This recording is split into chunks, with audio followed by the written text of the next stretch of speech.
on the secular mindfulness and the classical mindfulness. So that was a very good and inspiring discussion. So I wasn't going to do anything today. And as I said, there's a topic that we need to discuss. Laurie raised it up about meditation, mindfulness meditation or meditation itself. So maybe we can go on to discuss some meditation issues. So, but one very important aspect we need to know about the definition of meditation. Of course, mindfulness practice is one form of meditation. Okay, it's one form of meditation. But meditation is not just mindfulness. Okay, so meditation is a big family. And mindfulness meditation is one of a little child, or one of the things inside this big family. So there are many different types of meditation. It could be tantric. So you know what is tantric, right? So tantric, that means you do a mantra repeatedly in your head. And then you can couple it with visualizations. Okay, so that could be tantric. And also it could be a Zen meditation. Zen meditation, that means in the Chinese called Chen meditation, Chan. Chen meditation, where meditators or practitioners just develop very pure form or pure sense of sitting and just be aware of their sitting and allow this mind to really becoming calm and pure and focused, even though there are thoughts coming up. You know, it's actually, and also they actually emphasize on the posture a lot, and also emphasize on not changing postures. So in the old days, or I don't know whether it still happens now in China, there is a temple in China. In the old days, with the ancient Zen masters, because there were no clocks and so they always count the time by burning an incense. So in the old days, they use iron powder to mix with wood. So when it burns, it takes a long time to burn. So through that time, you're not allowed to move. You're not allowed to change posture. So it could be up to 3 hours. It could be up to 4 hours. It could be, you know. So that actually is a very firm and strenuous determination. Also is pushing you really to the limit that you just have to go into the pain and then forget about the pain. So it pushes you to that just really mere awareness, a pure sense of really sitting very solidly. And also the master, there will be a prefect master around the meditation hall going around with a board. What's that for? It's really not really to punish you. It's really to awaken you. First thing is to wake up those people who keep dozing off. Okay, because time is so precious. You know, especially human life is very precious. We cannot waste our time dozing off. And secondly, is a practitioner is really serious and really practicing very correctly, but lacking one step up, want somebody to push it over. That prefect master would be the one, or the meditation hall master. There are actually, they have different status. So there are many meditation hall masters. So the top masters will see how this practitioner is, and if they can see that they need a push, they'll go and use the board and hit on the left shoulder. And there's in quite a few incidents, or in quite a few situations, that actually quite a few practitioners awakened or achieve realization because of this little push by the master. Of course, the master has to know how the students, how these practitioners are, in what state they are, what meditative state they are. Of course, then it's just like PhD students would probably be able to teach university students because they know what is on their mind, and they know their standard. And then university students will be able to teach like high school, middle school, and middle school will be able to teach elementary school, right? So these masters are not just like PhD scholars. But you see, with meditation, you don't check them, or even though with verbal exchanges, you still can, very difficult to actually check that state of meditative state. So it's really a mind-to-mind thing. So some of the meditation teachers, they look at you and they know which jhana you are in. The first jhana, second jhana, third jhana, they know, okay? So there's one type of Zen meditation. And the other type of Zen meditation is they give them an unsolvable riddle.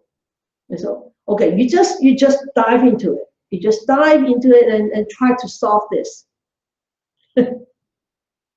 And because it's so difficult to solve, and so the practitioner may be actually facing a lot of pain from the situation, whether it's physical, whether it's mental.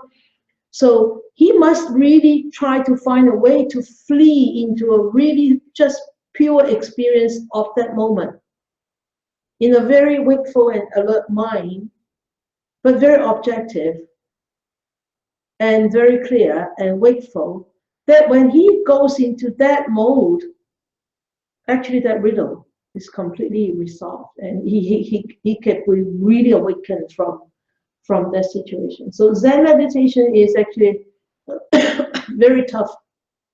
It's actually very tough. And nowadays, with this historical evolution of Zen meditation, some even make it tougher. But in the Korean style, there is called the lion's roar. Is you go into an interview with your teacher, and the teacher asks you something. So who are you? And if you say, oh, I'm Eva Ziduliak, oh, you got a point, I tell you. I remember a few years ago I went to China, and then I met a Zen teacher, and he said, "Where do you come from?" I said, "I came from Canada." As soon as I answered that, I knew I was wrong. I knew I was wrong. So because I did not practice Zen, but as soon as I replied, I knew that was a very, very wrong answer. So what was the right answer? There is no coming. There is no going. Oh, okay. Where did you come from? I came from nowhere. I'm not going anywhere. I'm not going anywhere.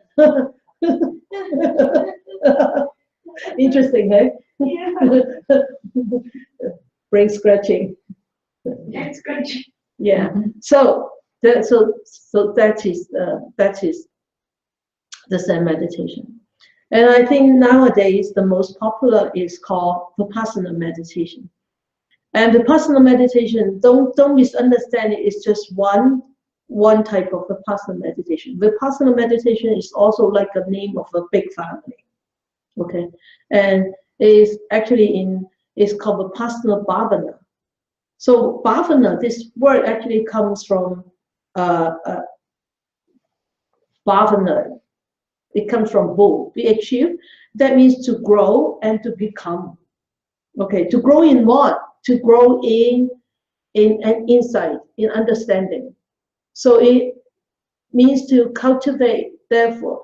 And when you talk about bhavana, it's always connected to the mind. Okay, so that means it is a mental cultivation, a mental becoming, a mental growth. So it's always talking about mental cultivation. So vipassana, the V means what? Means looking into something with a very particular way, and that particular way, it brings a lot of clarity and precision. And seeing when you pierce through, you're actually seeing each component as very distinct, separate, and piercing all the way through so as to perceive the most fundamental reality of that particular thing. So that particular thing could be your physical sensations, your mental feeling, your memories, or your emotions, or anything that arises on your mind at that moment. Okay, so it could be anything, or even just your breath. Even just your breath. And Vipassana, the Vipassana is mainly based on the Satipatthana, as you are aware. So, quiz time. Satipatthana. So how many? 4. Okay. So which 4? Body, mind, Which 4? body, feeling, mind. Body, feelings, Mind. mind? No. Mind is what? 5, Dharma. So body, feelings,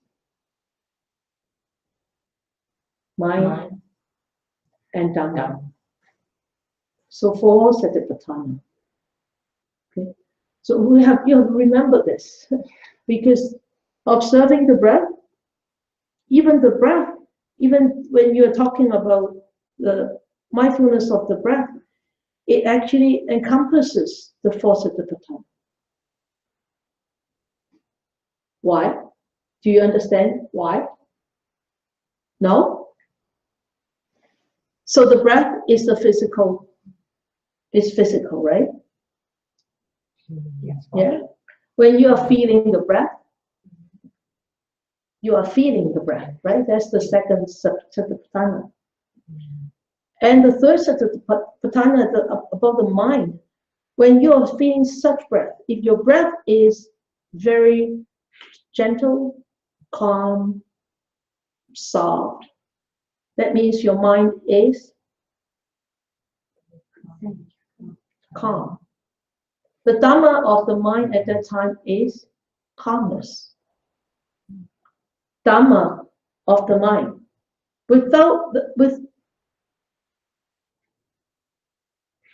How could I put it in words? Is you cannot just feel the mind. There is something for you to feel. Then you are actually working with the mind.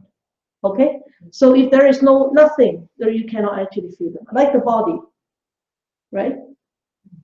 How can you feel sensations without a body? Yeah, you can. So then you must have a body in order to feel sensations, right? Okay. Then the mind is there must be something in the mind before you can actually feel what's going on in the mind. Yeah. So I always say the Dharma of the mind is the content of the mind at that particular moment of life. Content. So just like the oranges, I always like to use this analogy. The oranges. So what are the oranges? What is the content of the orange? Juice. The juice, the flesh, the skin, right? So the whole skin actually contains all the flesh, all the juice, and the pits of the orange, right? So the skin itself, that round thing itself, you could call it the mind. But the content inside the orange is the Dharma of the mind in that particular orange. Yeah? Understand this? That is the fourth Satipatthana. So when I'm talking about the breath, if the mind is having some emotional turmoil, for example, anger, when there is anger surfacing on this mind, before you feel the anger, okay, that's the content of the mind at that particular moment is anger. Before you know that you are angry, if you're observing your breath, you notice that your breath is changing, going to heavier, going to deeper, very, very coarse, and sometimes it could be heated, right? So you see, you actually, by observing the breath, you are actually doing the four Satipatthanas. That's why a lot of ancient teachers, or even today teachers, say that you can also attain an enlightenment through the observation of breath. People think that just observation of breath is just anapanasati. That means the awareness of the incoming breath and the outgoing breath. But no. Towards the end stage of anapanasati, you're actually developing vipassana. Right? Vipassana is observation. Actually, when you feel the breath, you're already observing the breath. Yeah? So if you start to pierce into looking at the characteristics of the breath and why would I have such breath, you're actually doing vipassana. Understand? Okay? So the full meaning of this vipassana bhavana is the cultivation of the mind, aimed at seeing it in a very special way that leads to insight and to full understanding. What does it mean by special way? That means you actually direct it to a very intense examination, okay, of that particular object that you are observing. For example, our breath. We are actually observing it with very intense examination of our breath. Because of this intense examination, we start to understand the nature of this breath. And because of understanding the nature of this breath, we start to, because the breath is actually what? It's a very integral part of our existence. It's a very crucial part of our existence. Without the breath, you and me cannot exist anymore, right? So by understanding that breath, the characteristics of its own existence, indirectly, we are actually understanding our physical existence pertaining to this whole body, this human existence in totality. Are you still with me? Yes. Okay. So when you are actually, if you are really into this, you are training yourself to experience more and more the present flowing experience that's happening right now, right here. And then when you are actually very, very focused and very mindful, the mind, and you're just in that mere awareness, the mind is actually very calm. It could become very, very calm. And then at that time, you hear things, you just hear things. So that's when what the Buddha said is, sound is just a sound. A smell is just a smell. A taste is just a taste. In the Nikaya, I can't remember which chapter, actually he talked about this. About Sound is just a sound. So you're listening, you're just listening. You will be very attentively listening, but you are not judging. You are not analyzing. You are not expecting. Okay? So this whole Vipassana Bhavana is really training us to learn how to pay attention. How to pay attention. When we become aware, we are paying attention. That's why we become aware. If we are not paying attention, we won't become aware. And when you're paying attention, you see a lot of small things that you don't see.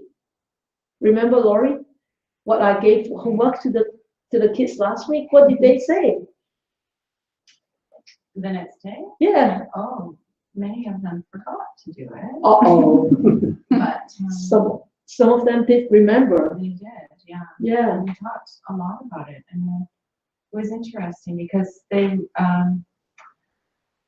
by talking about it, they realized, oh, that's what I'm supposed to be doing, just paying attention and seeing things that I didn't notice before. Yes. Yeah. And so it was really good. Yeah. Yeah. So I was at school last week. So as I think I told you. Oh no, I did not tell you.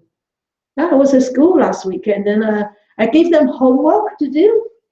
And they were looking at me so scared, thinking I was going to give them a big homework to do. But it was just very simple thing like mindful seeing. Go home and look at your room, any room. And there was a kid, she went into her closet, right?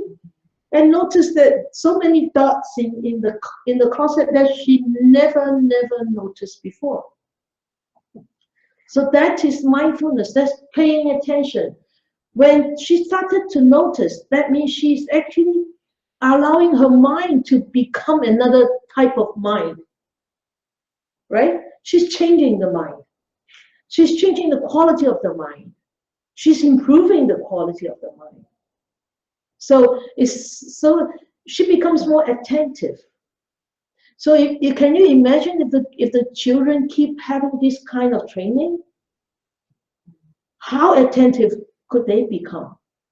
I just wish that it will happen more and more often, right? They are enjoying it, and they're especially enjoying reminding me when I'm not being mindful. They're keeping me on my toes. Mrs. Ruka, ring the bell, please. Yes. That wasn't mindful seeing, Miss Ruka. Oh, really? Oh, yeah. Oh, that's what they say? Wow. How did you feel when they say that to you? I'm happy that they know this. Oh, good. I'm happy they're thinking about it, and I'm happy we're talking about it. Good. You did not get upset because they pick on you? No, that's great. And Yeah. I pretended because they think that's amusing, and it keeps them interested. Yeah. And then they keep trying They do. to pick on you. Yeah. Great. I love going to her class because the kids are really different, very different children. Yeah. So we are actually, most of you are practicing Vipassana, and I know that you. So you remember, we are all learning to pay attention, and this learning process is never ending because there's so much to learn. So don't think that you have practiced the Vipassana meditation for 20 years. I'm such a seasoned meditator. I don't need to meditate. I don't need to develop that continuity. I tell you, there's so much outside in this big world that you don't know. That you just have to keep going and learn and growing and maturing. So a lot of times when you sit there and you think that, oh, I'm aware of my breath, you are not aware of your breath. I tell you, a lot of time you are not aware of your breath. That is a total illusion that you are aware of your breath. You're gone. in 60 minutes, I think you probably could be aware of your breath maybe for a few minutes. That's already very good, right? Because the breath is so subtle. It's so subtle. And if you can be aware of, continuously be aware of a few breaths, I tell you, your mind will calm down very fast.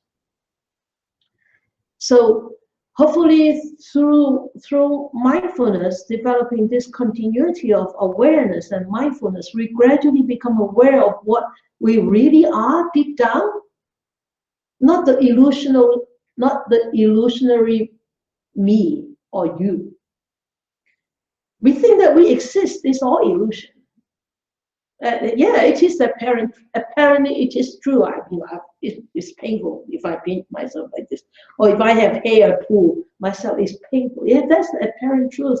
But when you really go deep into your meditation and you start to dissect and understand and pierce and understand and pierce, and you go inside the orange, you try to peel off one of the fruits, the flesh, and then there are little blobs there, and you try to open up that little blob, and the juice come out, and you try to tear off that little fiber. What will you end up with? End up with nothing. So because that is the physical existence of the orange, and that's why the Buddha said the physical existence of us is just like what? Forgot.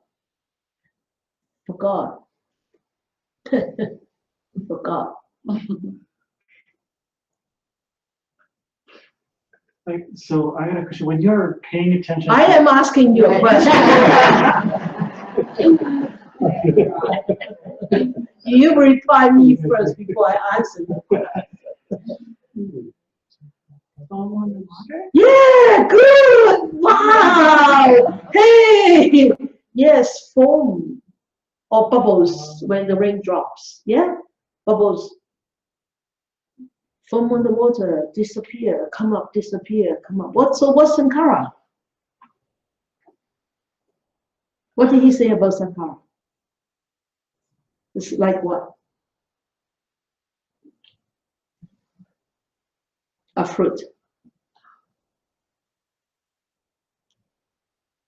A fruit. The tree of a fruit. Banana. Yeah, banana tree, the trunk of the banana tree, Sankara. Yeah? You peel, you peel, you peel, you peel, you peel, you peel. There's nothing in there. It's hollow. Right? Have you looked into a banana tree? Come in the summer. Okay, we'll cut all the leaves of the banana tree, then you can look into the trunk. We have a few banana trees in the front garden. Really? Yeah. Who said really? Me. Oh yeah, you? She's Yeah. from Impact, so she can't understand that. Oh, you can understand that? But I'm from Malaysia, and we have lots of banana trees. Yeah, but we have banana trees, but no bananas, okay? But then they're not really banana trees. We have banana trees with no bananas. That's It's not a banana tree, there's no bananas. What kind of banana tree is that? banana trees with no bananas.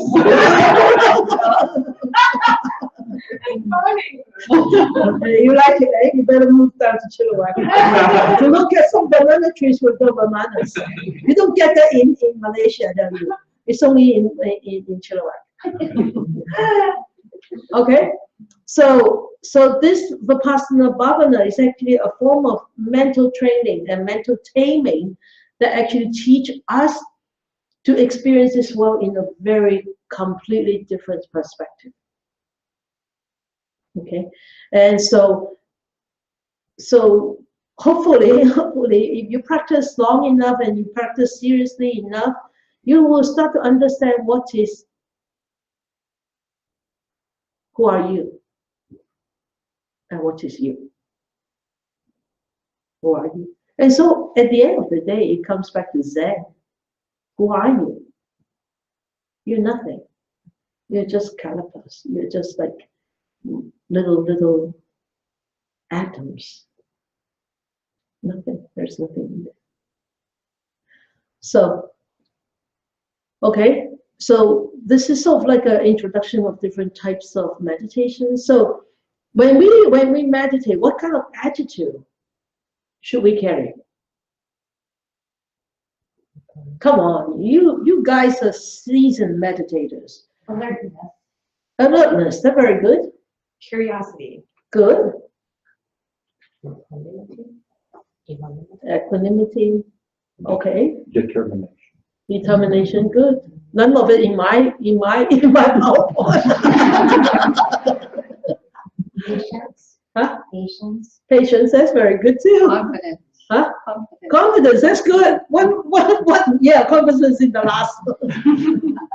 Interest. Interest is like curiosity, right? Mm-hmm. Open mind. Faith, open mind. Yeah, don't expect, right? Okay, you hit it. Don't expect. A lot of people expect during meditation. They expect, for example, if there is pain, they expect the pain to go away. They expect the pleasant sensation, or they expect the pleasant experience to linger on. And they expect themselves to be able to make through the whole hour or 2 hours without falling asleep. Or they expect this and they expect that. A lot of times we do have that kind of expectation. And with that, any expectation, we are going down a different path. Okay? So, for example, when people are experiencing a lot of pain, physical pain, and if they expect the pain would go away, and they would try very hard to stay in that particular posture and trying to maintain the mind very calm, to accept the pain, to deal with the pain, to analyze the pain, and blah, blah, blah, blah, blah. But if after 10 minutes, after half an hour, the pain is still there, you say, hey, you better go. I'm fed up with you. Or you're torturing me. So at that time, if the pain still goes on, and if you want really determined to stay in that posture, you will actually start to strain yourself a lot. Straining. Okay? So don't strain yourself. Some people, especially in China,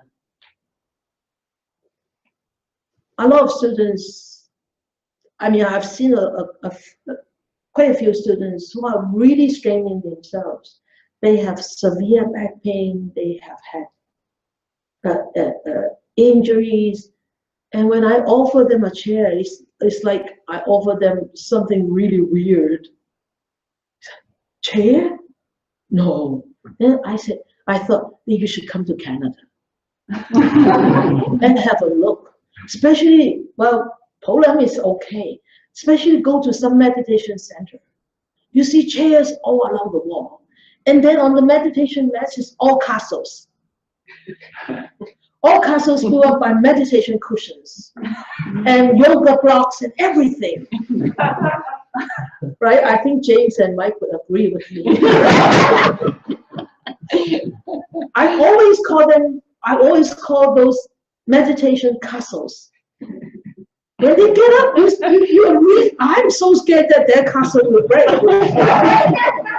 Or sometimes when they sit down, because it's so high, I always afraid that they will fall back or fall on the front, and then, because really, I mean, wow, whole shelves of cushions could be gone in no time. They get like 5 or 6, just put it next to them in case they need them. Right? Because why? They don't want to strain themselves, so they pluck a cushion here, they pluck a cushion here, and they pluck a cushion here, and they wrap themselves with this kind of thing, and that wrap themselves with that kind of back. What do you call that? Right. Yeah, a brace. Oh, some braces are very strange. A brace here, a waist brace, and then with two slings holding on to the knees. It's just amazing, all these kind of inventions. We don't see in the East. In the East, you just bite it out. You just bite your teeth and go on. You know, that's straining. Sometimes I remember, did I offer you a chair? Yeah, it was the backrest. Yeah. Oh, it was a backrest. That was a long time ago, eh? She still flushed. Look at her. She still blushes. Can you share your experience, please? It's a Dharma sharing. Okay. That was a long time ago. It was a long time ago. Yeah. So it was my second 10-day sit, and it was here at Po Lam, and Sifu was obviously teaching, and I got a little note on my dining room seat saying, "Go see the teacher at lunchtime." I think it was day 3 or 4. And so I sat down in front of Sifu, and Sifu said, "You seem to be having difficulty," because I was really trying hard to sit with nothing, like just on the cushion all day. And I was in a lot of pain. And I said, no, I'm okay, I'm okay. And Sifu said, "But can I give you a backrest?" I said, no, I'm okay, I'm okay. And Sifu said, "You seem to be pretty hard on yourself. Maybe just the backrest." No, I'm okay, I'm okay. And then she tried a third time. She said, "Just for the discourse, okay?" Oh, okay, thank you. But then I used it. Oh.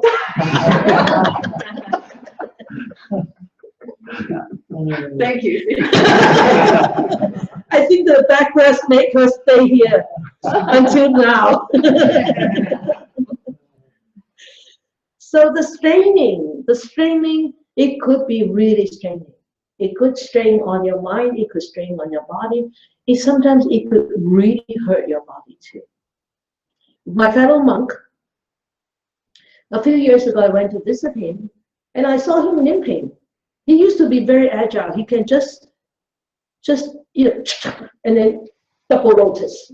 He doesn't need to use his hand like me pulling my leg up like this. Oh yeah, you want to see him now? He cannot do it anymore. Why? He actually, during one of the meditation, he felt so much pain on his ankle, and he said, "Oh well, this is just pain." And he was very equanimous. He just watch it and watch it, watch it and watch it. He actually broke. He actually tore one tendon. That's why he limped. He can only do single lotus, like half lotus now. So I don't mean that full lotus will always break one of your tendons, but if you're experiencing extreme, excruciating pain, sometimes it's wise that you can just let go. Just relieve yourself by changing the posture. Okay?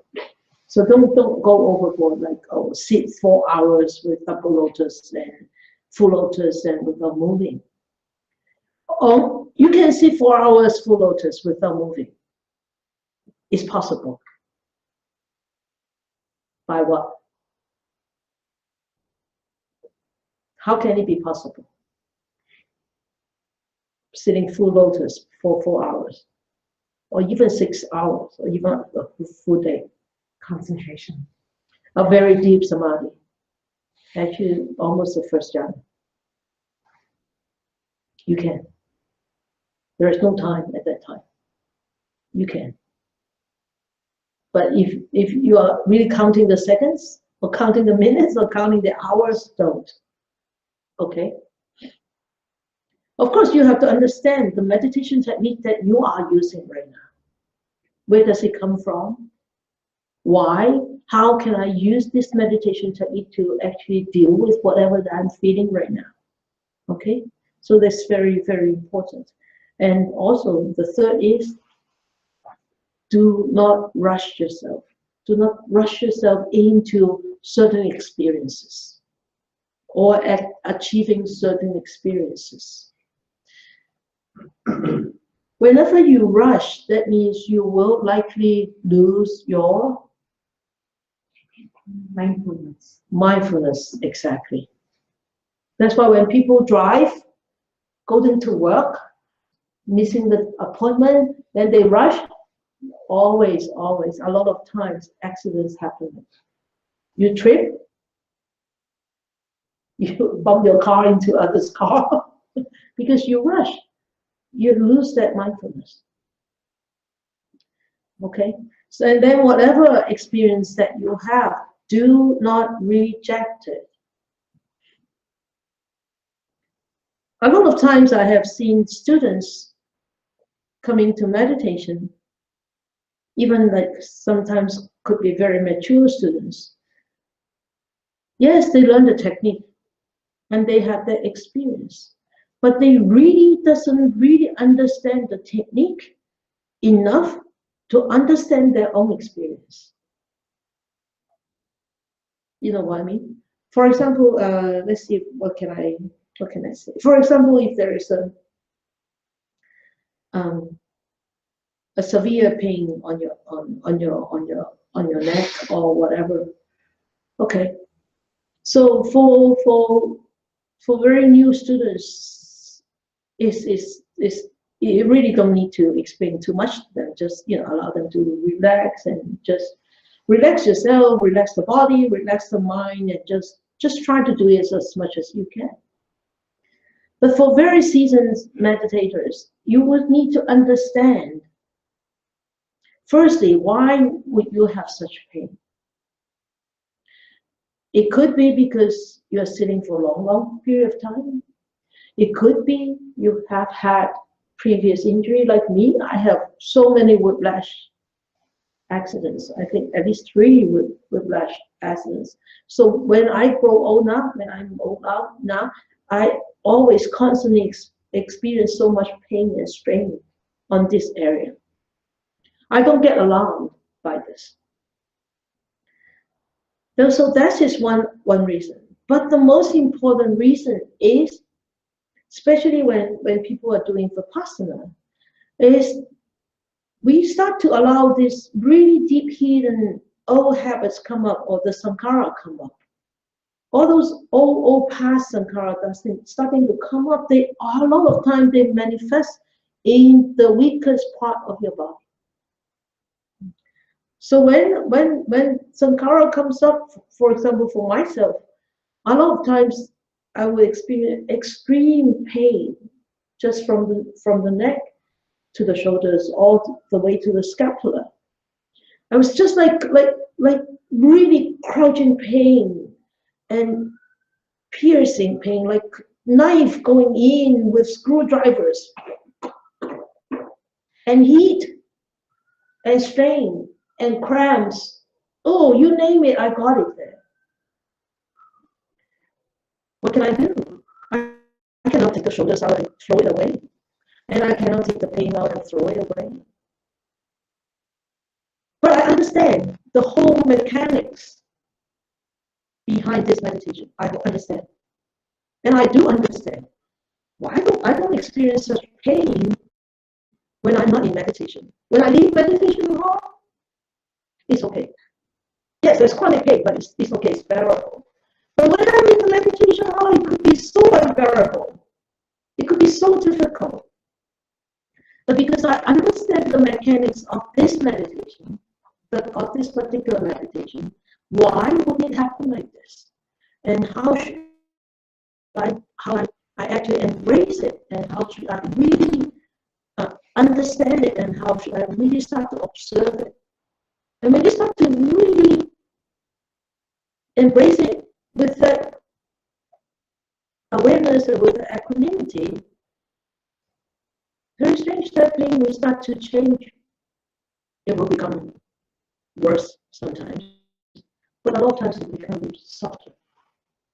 And it's soft, and it's soft, and it's soft, and it's soft, and it's soft. So we really need to understand whatever meditation technique that we adopt, what's the mechanics behind it? What is not the mechanics?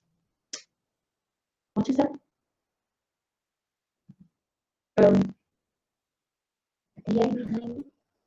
The theory behind the theory or there's a word. Essence. Huh? Essence. Essence? yeah, The workings, Huh? the workings of it. The workings of it? Yeah. Manifestation. Manifestations? Yeah. Everything. Everything that you've said. Okay. All right. So you really need to understand, otherwise you will feel that this meditation is not working for you.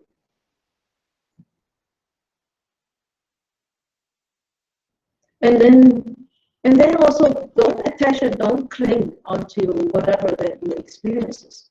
It's a lot of times students come back and say, it's very different this time.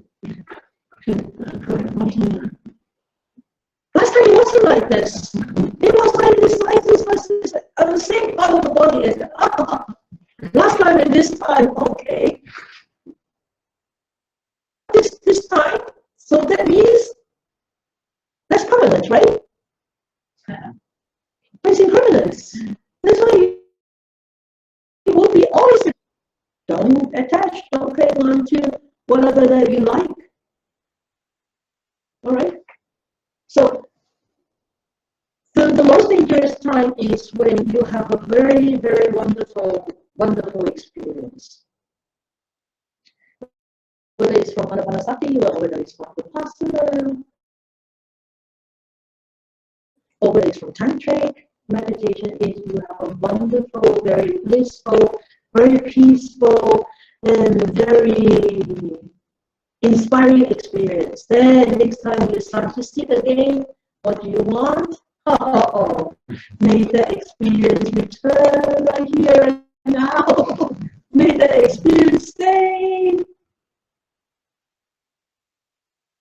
Why? When you have the, for example, when you are doing Anapanasati, you keep very focused on the breath, and you start to see this nimitta. Nimitta, that means when you become very focused, then you start to see maybe a light, maybe you feel there's a cloud, maybe you feel there's a flower, or there's a very, very focused sensation. The sensation here is also called nimitta. Okay, a very focal sensation. It's not very dispersed sensation. Okay, so that nimitta, and when that nimitta comes, or when that nimitta arises, it's actually your meditative state. It's your meditative state that is actually projecting outward, so that you see that nimitta. So that nimitta could be anything. It could be a flower, could be a cloud, could be a lump of cotton. It could be anything. It's different every time. It could be different every time. For example, you see a light. Okay, it could be a white light. It could be a big one. It could be a small one. It could be a very far one. It could be the far one coming closer and closer, but never reached here. Okay, but as soon as you become very calm and see that nimitta, nimitta, gone. Because you see, at that moment, your mind has a thought. Your mind has the intention. The intention of what the nimitta has to say. Wonderful. And that's gone. So next session, you sit down and try to find the nimitta. Go back to the breath. Hey, yes, breath, stay here, stay, because just now the experience was so pleasant. Have you had that experience before? You have. You wanted the nimitta to stay, right? Yeah, but it will never stay. And I tell you, it takes a long, long time before it returns again. Don't attach and don't cling. And when you don't attach and you don't cling, and just observe the way it is. That is mere observation. Pure awareness, just pure awareness. Okay. I think I shared with you a couple of, last time, the other week, what I actually felt was mere observation during my self-meditation course in October. There was really no ego in there. There was really no intention in there. Just me. Wow! I noticed that I was watching with my ego. I was observing with my ego. And then I said, wow, you're observing with that ego. That means there is an intention, a very strong intention there. Wow, such a strong intention. And I saw that intention and I said, oh, wow, that's really horrifying. I have always been observing with that intention, in that mind. How can you really be free? There's no way that you can be free. Then I remind myself, mere observation. Remember, mere observation. And because of this mere observation, I could really embrace things that come along my way. Whether it's mental, whether it's physical, whether it's a challenge or whether it's an opportunity, it's really not. It's really the same. And that's when you really can reach that state of seeing things they are. Otherwise, a lot of time you try to convince, I mean, this is the way it is. The way it is, okay? So you verbally actually remind yourself the way it is and be honest. The way it is and be honest. And the way it is and equanimity becomes a tantra, becomes a mantra that you keep repeating in your head all the time. So remember, and be very gentle with yourself, like Emma, or take the backrest over by your teaching.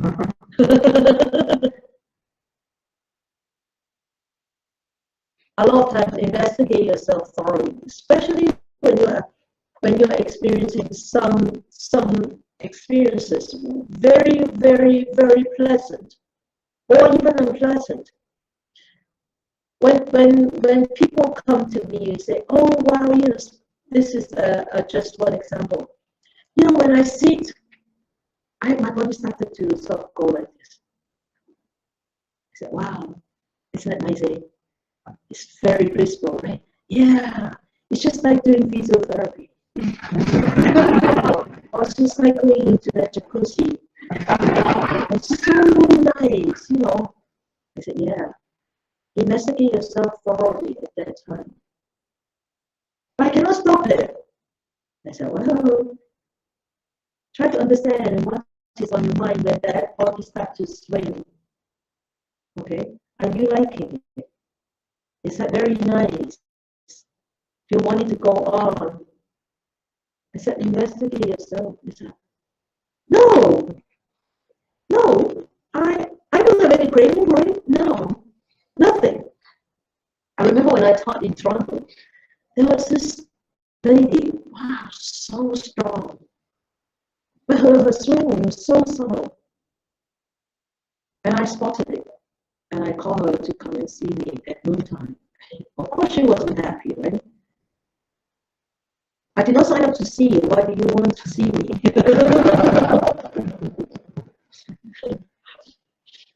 Because our teachers won't ask you to come and see them. But I spotted her and I didn't want her to go on, you know, swinging her body like, even though very, very subtle, very, very subtle. I said, did you notice that your body swoops around when you meditate? No.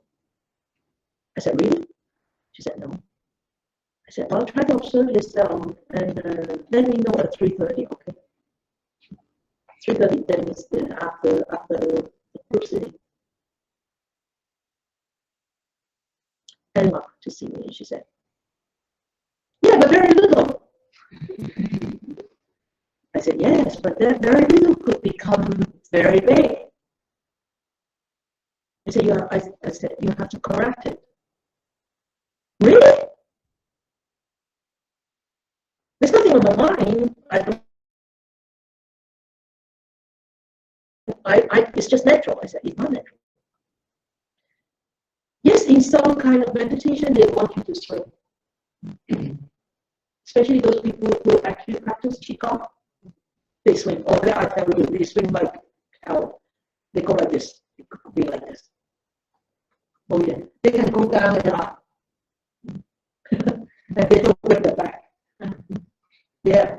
So I said, well, try to observe yourself and try to observe yourself very detailedly when your body starts to swing. How do you feel? And how do you like that feeling? She said, I can reassure you that I have no craving for it.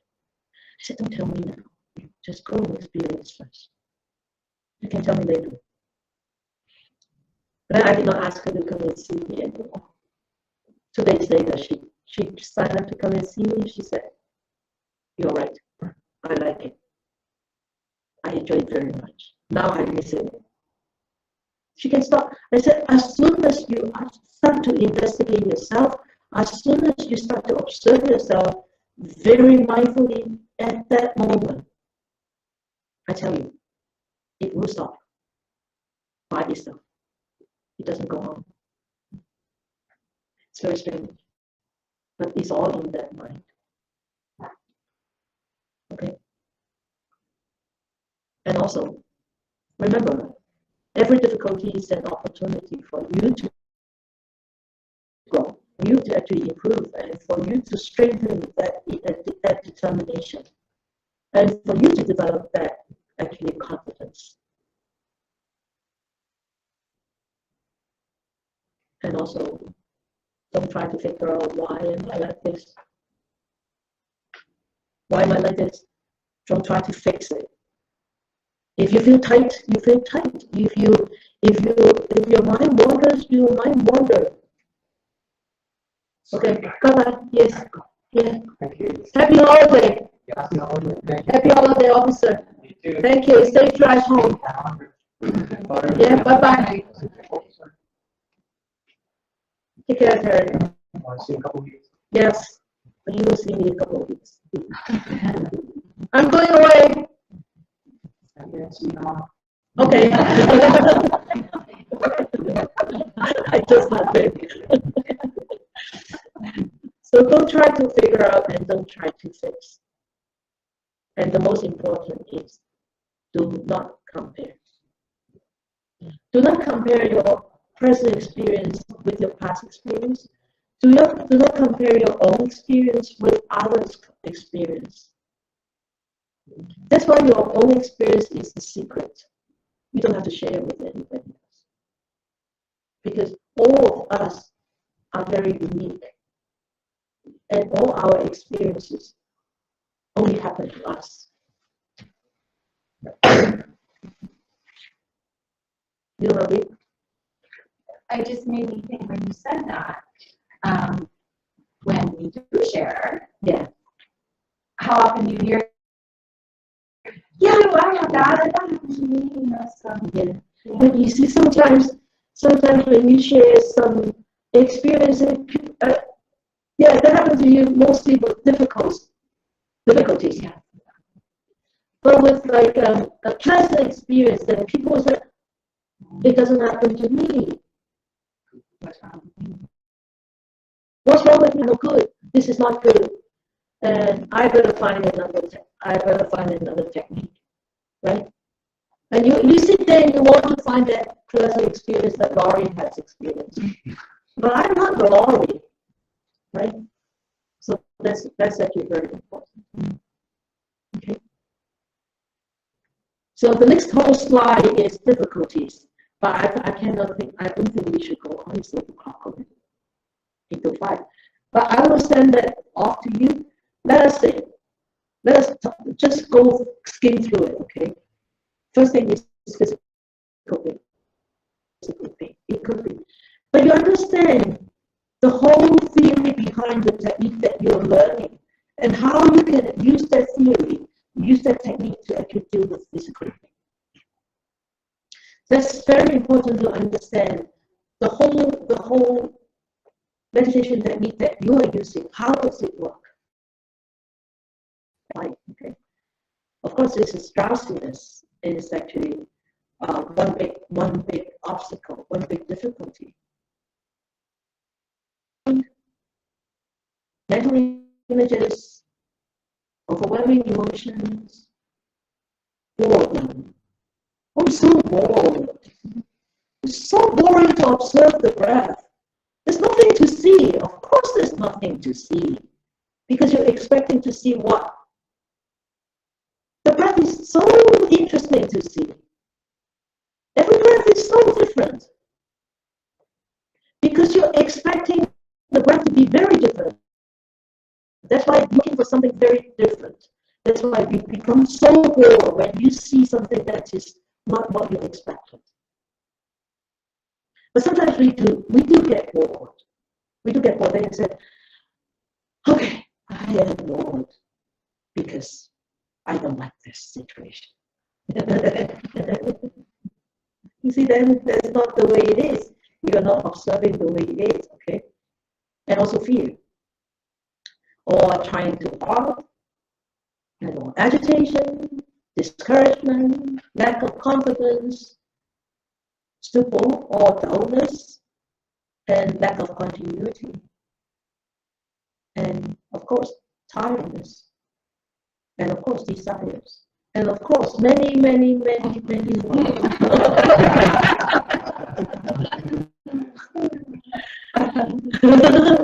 Right? Oh, it could be an endless list, right? And each time the difficulties could be so different. Yeah. So what are the solutions to all these difficulties? Well, deep breath. When you do deep breath, I have a very nice deep breath technique. Do you want to hear? Yes. Really? Yes. Okay. When I do deep breath, I can just do like this. I go through the nostril very, very deep, and I actually could feel the breath going from the nostrils, going back to the back of the back of the respiratory tract, the nasal pharyngeal tract, and it goes down, go down all the way to this navel.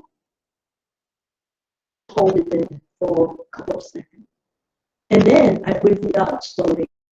And then when I breathe it out, I notice I become aware that how do I breathe out all the way through here, all the way through here, through here, through. Yeah, it is a little bit intentional. But what is deep breath for? It's really to calm your mind, to refocus your mind. So it has to be intentional. So this really intentional deep breath, like focusing through the nostril, 3 deep breaths, you can really just so calm. You become so calm and so clear so fast. You try this, especially when you start the meditation. If you can start using just these kind of 3 deep breaths, like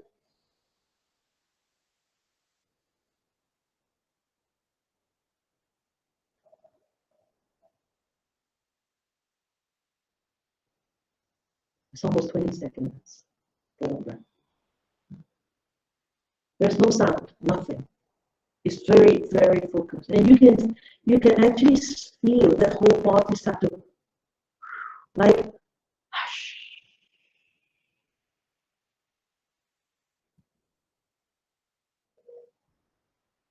It works out. Yeah, it really works. This deep breath, especially when your mind is agitated. Do I feel this deep breath?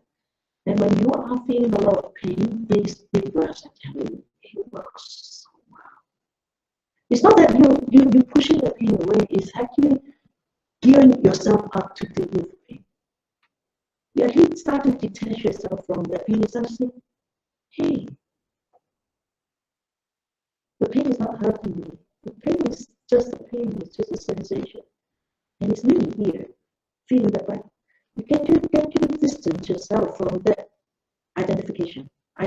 Is that identification? Yeah. Identification with me and mine. Okay. Sometimes I would recommend people to count, but I seldom, because it's very difficult to kick this habit. Once you start to go into counting. I seldom recommend that, but only with some people who really wonders too much. I only ask them to count the in-breath or the out-breath, which one is obvious for them. I don't ask them to count in and out all the time, otherwise they get too busy. So I'm not going to teach you this counting thing, okay? And then the in and out technique, that means you either observe the in-breath or you either observe the out-breath.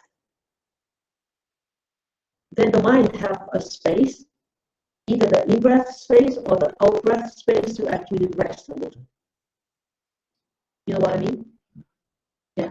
Okay. So that could give that mind a little break. Okay. It's not very long, but that could be very sufficient. And also cancel out the unskillful thoughts with the skillful thoughts. You know, allow skillful thoughts to arise. And also remembering the purpose of your own meditation. Why do I come to meditate? Because I want to free myself from all those entanglements. And this walking meditation, I feel very, very useful, especially when people become very agitated, angry, or the mind wanders just so much. The walking meditation really helps. Okay. Of course, there are different kinds of walking meditations. And there are two types that I teach. Maybe I can share with you later on. One is just walking, noticing the breath or the steps. And the other one is actually noticing how you actually lift, how you actually shift the gravity of the weight of your body, the gravity of this body, from one side to the other side while you walk. And that could be so what do you say? Concentrating, focusing. It brings you into a very, very focused mode. And the most important is when you forget all of this. Doesn't matter. When you remember the qualities of the Buddha, you remember the qualities of the Dharma, and you remember the qualities of the Sangha, and to have that gratitude that, at least I have this jewel in me, that now it's masked, but I have this jewel in there, inside. I'm grateful that because of this external jewel, that I'll be able to actually cultivate the internal channel eventually. Okay, so there's a fast run of the last 3 slides. So because Eva and Laurie raised this question up, want me to talk about the difficulties or solutions to difficulties or meditation, that's why this tonight, this whole lecture. Okay? Good. Okay. So, thank you. So, let us dedicate our merits.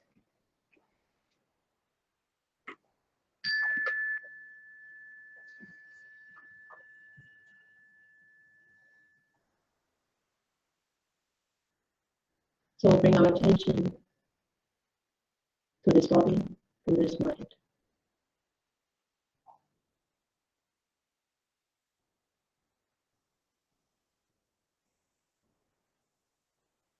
This moment-to-moment experience, the experience of this true nature of existence.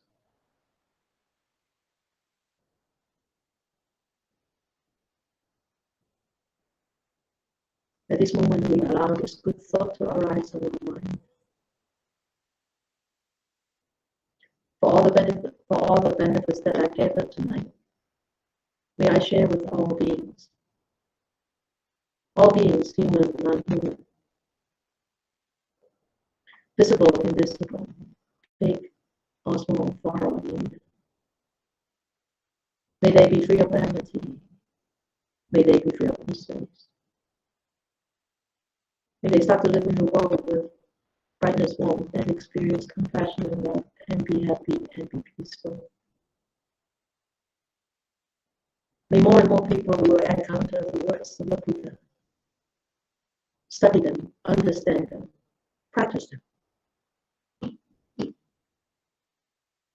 and allow themselves to liberate